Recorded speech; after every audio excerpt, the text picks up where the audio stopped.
रास्ते में चलते हुए 15 मिनट का स्टे आया, बस यहाँ पे स्टैंड पे आकर रुकी है, ये देखें पीछे स्टैंड पे रुकी है। और यहाँ से हम कोई शॉपिंग वगैरह कर सकते हैं, कुछ चीज़ ले सकते हैं।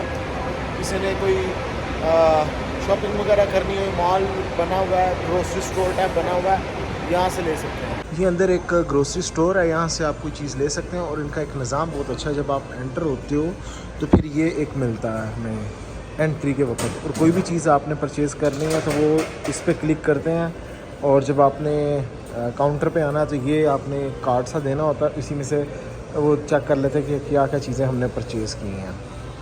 ये बड़ा एक अच्छा सा निज़ाम लगा मुझे। जी मैं रियो द जनेरो में पहुंच गया हूँ इस टाइम, और अभी टैक्सी में बैठ के मैं जा रहा हूँ अपने होटल की तरफ, जो कि कोपाकबाना में है मेरा होटल, कोपाकबाना बीच वाली साइड पे। तो ये मैं अब एक टनल में से गुजरा हूँ, काफ़ी बड़ी टनल है ये, सेम लाइक मुझे सिडनी, टोक्यो और कुछ अदर कंट्रीज़ की याद दिलाती हैं। काफ़ी बड़ी टनल थी। यहाँ से अब हम जा रहे हैं अपने होटल की तरफ। रियो द जनेरो में मैं अपने होटल में पहुंच गया हूँ। एक हैपन हुआ है, चले मैंने कहा वो एक्सपीरियंस भी आपके साथ शेयर किया जाए और आपको बताया जाए कि जब आपने किसी कंट्री में जाना है तो वही होटल बुकिंग कैसी होनी चाहिए आपके पास। बहुत अहम टॉपिक है। और सबसे पहले मैं आपको बताता चलूँ कि जी मैंने जो मेरे साथ हैपन हुआ, मैंने एक होटल बुक किया था ऑनलाइन। मैंने मैं फ्रेंड के थ्रू करवाया था, तो मुझे मेल आ गई थी। तो बाद में मुझे मेल नहीं आई कैंसिलेशन की। रियो द जनेरो में कोपाकबाना में मैंने किया था, होटल कोपाकबाना बीच के पास। तो जो होटल था वो अनफॉर्चुनेटली तौर पर कैंसिल हुआ, जिसकी मुझे ना मेल आई है ना मेरे फ्रेंड ने बताया, मे बी उसको भी ना गई हो, आई डोंट नो। खैर अगर कोई ऐसा हैपन होता तो वो मुझे फ़ौरन इन्फॉर्म करता। मैंने पेड नहीं किया था, मैंने पे एट प्रॉपर्टी कर लिया था, जो मेरी सबसे बड़ी मिस्टेक थी, क्योंकि मैंने एक दिन के लिए आना था इधर, एक दो दिन के लिए। तो मैंने जब होटल पहुंचा, उन्होंने कहा आपका होटल कैंसिल हो चुका हुआ है। मैंने कहा चलें ठीक है, आप मुझे नया दे दें रूम। तो कहते हैं जी हमारे पास रूम अवेलेबल ही कोई नहीं है। तो सम टाइम इस तरह की चीज़ें हो जाती हैं। फिर उन्होंने कहा आप ऑनलाइन चेक कर लें कोई दूसरा होटल। और उसके बाद तकरीबन रात के 8 बज रहे थे, तो मैंने इसके सराउंडिंग एरिया में जितने होटल्स से सब चेक किए, कोई भी रूम अवेलेबल नहीं था। फिर पूछते पूछाते फिर मुझे इबिस होटल का पता चला कि इबिस होटल यहाँ पे पास है। बल्कि पता कैसे चल गया, मैं एक हॉस्टल क्या, एक स्टूडेंट, कोई यूनिवर्सिटी थी, यूनिवर्सिटी का कोई होटल था या हॉस्टल था, मैं उसमें चला गया। तो मैंने कहा कोई रूम अवेलेबल है, उन्होंने बोला कि भाई ये यूनिवर्सिटी का है। तो जैसे मैं वहाँ से बाहर निकला हूँ तो सामने जो था इबिस होटल था। तो मैंने कहा इबिस होटल अक्सर अवेलेबिलिटी यहाँ पे रहती है, थोड़ा सा एक्सपेंसिव ज़रूर होता है, लेकिन फिर ये था कि मैंने इबिस होटल करवाया। अभी मैं अपने इबिस होटल में हूँ। चले मैं इबिस होटल जो रूम है उसका भी मैं रिव्यू दे दूँ कैसा होटल है ये। और पर नाइट 550 रील्स, यानी कि 400 दरम तक का ये होटल है। मुझे 550 का पड़ा है। मैं लेकिन शुक्र ये करता हूँ होटल मिल गया था मुझे। चले अब मैं आपको होटल दिखाता चलूँ कैसा रूम। ये जी ये होटल है। रूम एंटर होते के साथ ही इस तरह का कुछ नज़ारा, ये फॉर वन पर्सन, लेकिन यहाँ ये डबल बेड ही लगा हुआ। और ये वॉशरूम है।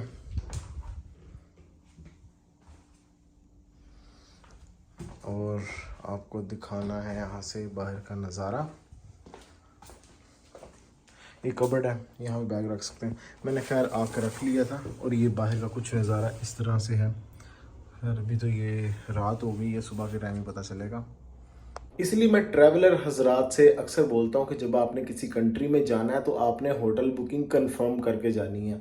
देखें क्या होता है, फिर अक्सर लोग डिपोर्ट हो जाते हैं एयरपोर्ट से, होटल बुकिंग कंफर्म नहीं होती। रीज़न क्या होती है, बिहाइंड द सीन स्टोरी ये होती है कि वो एक्चुअल फ्रीक्वेंट ट्रैवलर नहीं होते, टूरिस्ट नहीं होते हैं।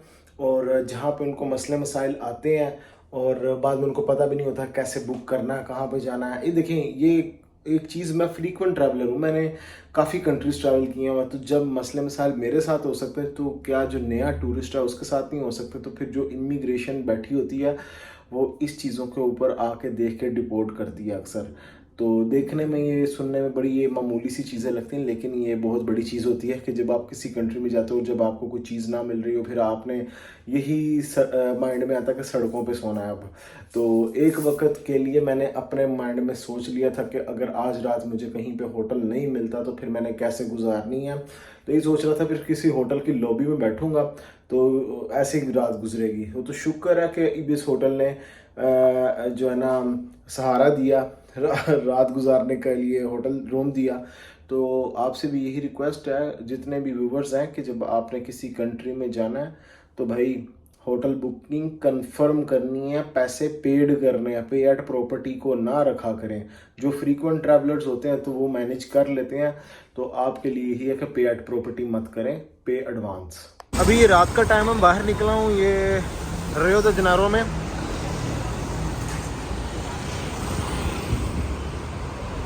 अपने होटल से कुछ खाने पीने के लिए। तो मैंने देखा यहाँ पे, अच्छा ये क्या जी, ठीक, यहाँ से ही बर्गर वगैरह ले सकते हैं। और मैं सामने देखा मैकडोनल्ड है, तो सोच रहा हूँ मैकडोनल्ड पे चलते हैं, मैकडोनल्ड से लेते हैं कुछ। अभी रात के 9 बज रहे हैं।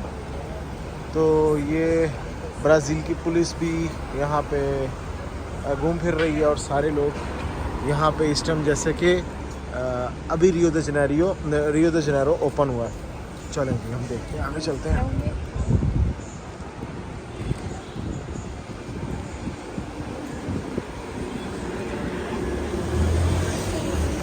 ये जी मैकडोनल्ड्स में मैं आया हूँ। यहाँ पे मैंने एक मील लगवाई है, डील है 35-36 रियल की। और अभी मेरा नंबर आना है तो फिर मैं यहाँ से पिक करता हूँ। चिकन मील लगवाई है मैंने, बस इस चीज़ का ख्याल कर लेना, बेकन भी होता है, आपने चिकन का करना है। ये जो मील थी सेकंड लास्ट वाली, मैंने वो वाली लगवाई है। नहीं जी, आती मैंने कारनामा कर दिया है। जैसे ही मैंने इसको पिक किया, ये देखें जी मेरे से इसमें उलट गई है बोतल, थोड़ी सी गिर गई है। अच्छा एक चीज़ यहाँ पे मैं बताता चलूँ कि यहाँ पे जो स्ट्रॉ का रिवाज नहीं है, मैंने उससे स्ट्रॉ मांगी तो कहते हैं नो स्ट्रॉ। तो उसने बताया जस्ट मिल्क शेक जहाँ पे आता है तो उसमें स्ट्रॉ आएगी, अदरवाइज़ बोतल वगैरह में ये नहीं मिलती। लेकिन उन्होंने मुझे दे दिया, बस यहाँ पे रिवाज मैंने आपको बताया ऐसा कुछ। रियो द जनेरो का पहला दिन आज। मैं घर से निकला हूँ, टैक्सी में बैठा हूँ और मैंने अभी जाना है जी क्राइस्ट द रिडीमर पर, जो कि एक मुजस्मा है, दुनिया का 7 वंडर्स में से एक वंडर है।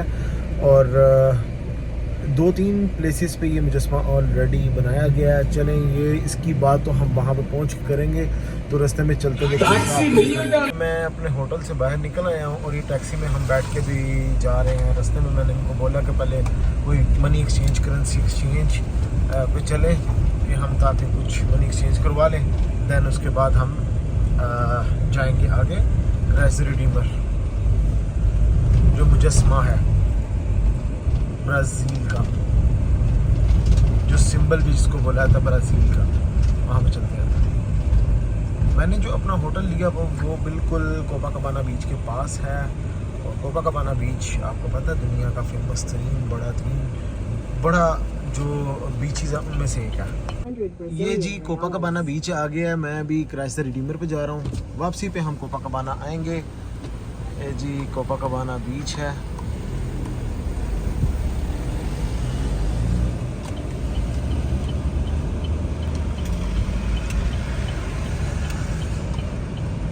यहाँ से हम चलते हुए आगे जा रहे हैं।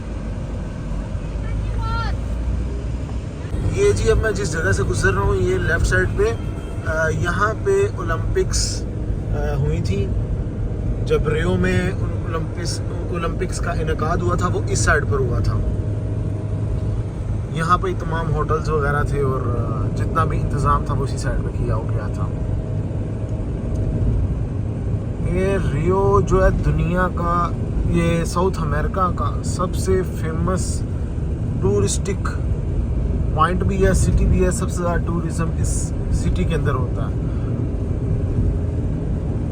और ये सेकंड लार्जेस्ट सिटी बनता है जी ब्राज़ील का, पूरे साउथ अमेरिका का भी कह सकते हैं। अब ये देखें, अब ये वही लेक आ रही है जिस जगह पे मैंने आपको पहले बताया कि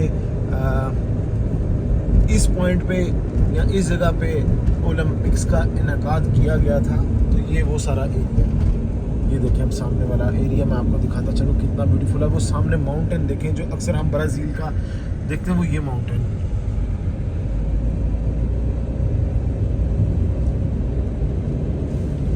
ये जी क्राइस्ट द रिडीमर, ये यहाँ पे हमने जाना है। पूरे रियो में से आप कहीं से भी चलें जाएं, आपको क्राइस्ट द रिडीमर का जो ये मुजस्मा है वो नज़र आएगा जी। ये जी देखें,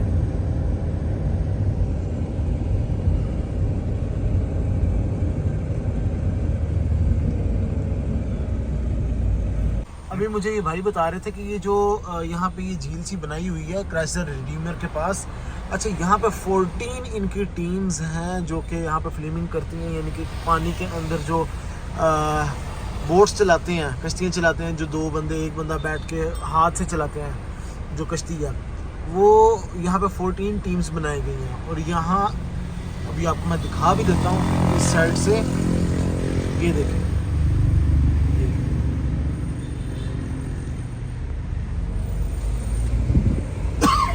ये जो कंट्री है, यहाँ के जो लोग हैं स्पोर्ट्स लवर हैं, बहुत यहाँ पे स्पोर्ट्स खेली जाती है। लेकिन हमारा चूँकि पाकिस्तान इंडिया का जो मोस्टली है रुझान क्रिकेट की तरफ होता है, लेकिन ये जो लोग हैं ये फुटबॉल हैं और दूसरे वॉलीबॉल प्लेयर, यहाँ पे इस तरह के काफ़ी सारी साइकिलिंग हो गई, इस तरह के प्लेयर्स हैं यहाँ